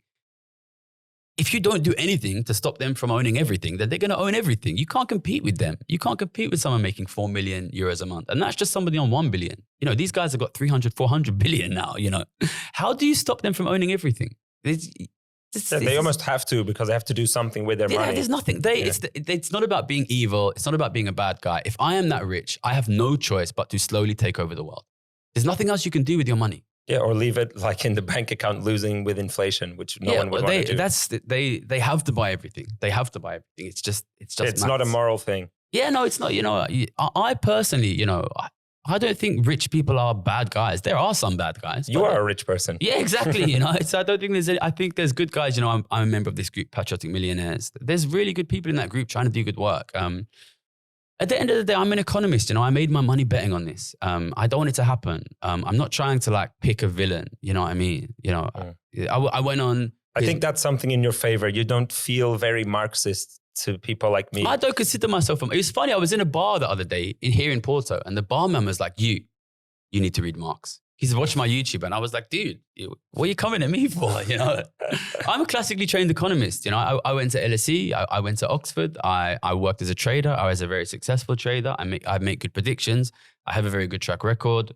I don't consider myself. You know, I've never read Marx. I don't consider myself a Marxist. I just don't want the world to be shit. Like you can see this inequality growing. I'm not even trying to redistribute. I'm trying to stop the redistribution that is happening. You know, I consider myself extremely non-extremist. You know, what is happening is extreme. You know, this falling living standards in the last 5 years, this doesn't stop, Thomas. This gets worse and worse and worse and worse. You don't need to be a Marxist or a communist or an extremist to not want that to happen. Yeah, definitely.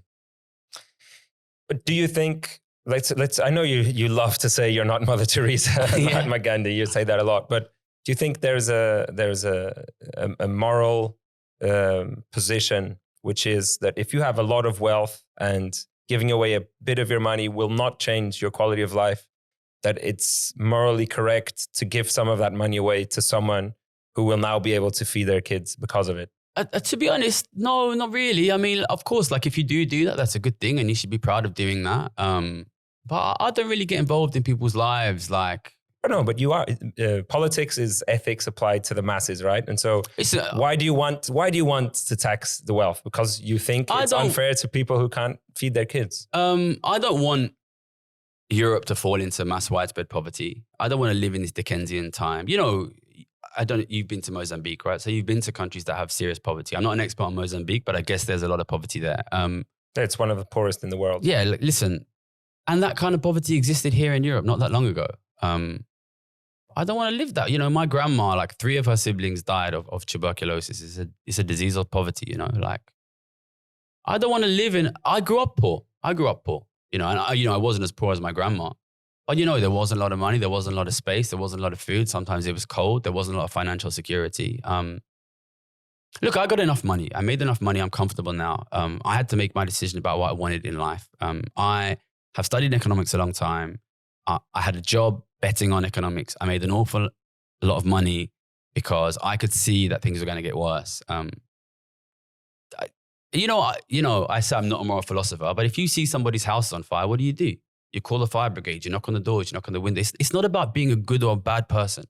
This is just, for me, this is about part of being human. And listen, I don't think we will ever get rid of poverty. I'm not one of these like utopian guys. And I don't think humans have an obligation to stop poverty. Our society will collapse, Thomas. Our society will collapse. I'm not just saying that, I'm betting on it. And I've been betting on it for 15 years. And I've been right for 15 years and I made a lot of money. And I don't think I can stop it, but what else do you want me to do with my time? You know what I mean? No, I think it's important that someone like you exists. Let me just make that clear.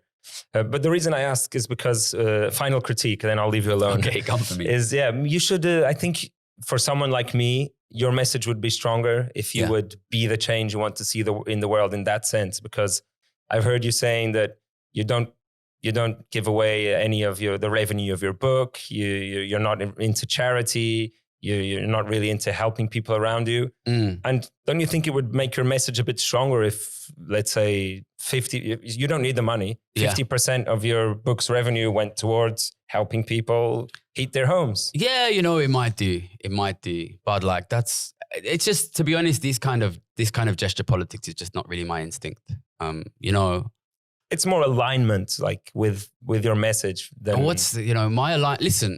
My alignment is I tell the public what's happening, you know, and I get up every day and I make a video. I work hard at it. I think a lot about it.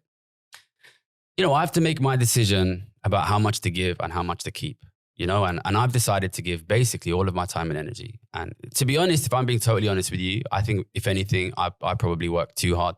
And I think if anything, I'm thinking about giving less. Less money or less time? Less time, less energy. But if you're somewhere between, like, I guess your wealth, your net worth is somewhere between 10 and 100 million, let's just say. You're in, like, worldwide, you're in the 0.00001%, right, of the wealthiest. Well, I don't think, my wealth is not 10 million. No, but somewhere between 10 and 100, no? No. Okay. No. Somewhere between 5 and Listen, I made enough money. It doesn't matter. You're still I made enough money that I never have to work again. And ever since then, I've dedicated all of my time and energy to fixing this problem. Yeah. And listen, I think that, to be honest, there's a thing which kind of frustrates me a little bit, which is there's a lot of rich people that give money and actively support fucking the world up. And they think their money buys the way to heaven. You know what? Listen, my book is about money, and it's about relationship with money. And if you think that giving money to charity is gonna give you something to say to St. Peter at Heaven's Gates, good for you. Good for you. And good for all of these people that give all of their money while they support fucking the world up and cutting their own taxes. Whoa. Me, I wake up every day. I wake up every day and I try and fix the fucking problem. I'm never going to win this with money. I don't have that much money. I'm not Elon Musk. I wake up every day and I try and fix the fucking problem. That's what I do. And, I don't want to deal with money.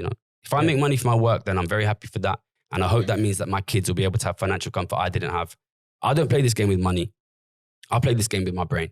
That's it. And, at the end of the day, the ordinary people of this country, of my country, they're not going to win with money because they don't have the money.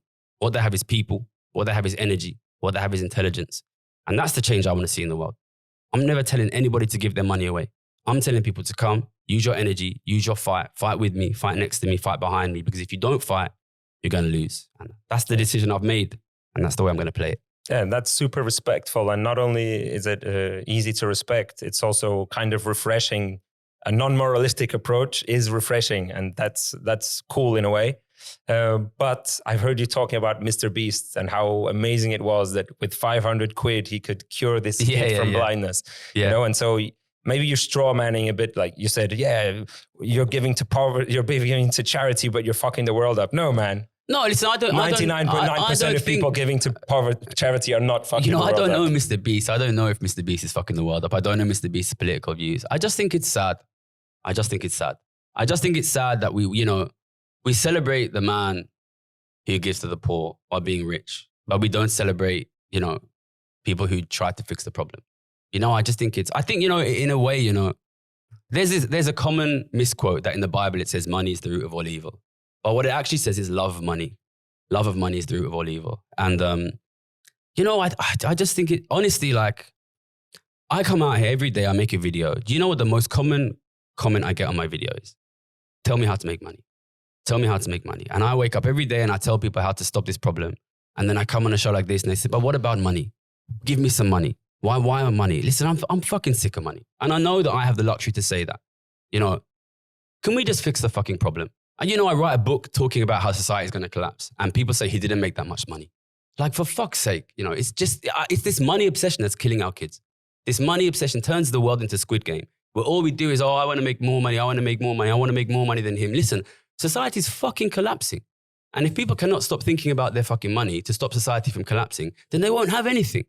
So I just, Yeah, it's too much focus on money and not enough on community. And let them attack me, Gary, why don't you give us your money? Why don't you give us more money? I'm going to keep doing what I'm doing, which is telling the public the truth, educating the public, giving them the information that they need to fix this problem. And if they want my money, they can keep asking, and I'll keep giving them information because that's what I think they need. All right, Gary, it was really fun. Did you enjoy it? Yeah, it was good. I wasn't too harsh, right? No, balanced. I would say balanced. Yeah, that's what I kind of try to do with this project is tough love, I want to say it to your face. Like I told you to your face, I think you're a populist, right? Yeah. But I think we can go and have a beer now and still. Yeah, if I've got time. Yeah, we'll see. No, but I'm just using that as an example. So I'm glad you enjoyed it. And Jogo dos Milhões, is that what? Os Jogo dos Milhões. O Jogo dos Milhões is the name of the book in Portuguese. In English, it's the trading game.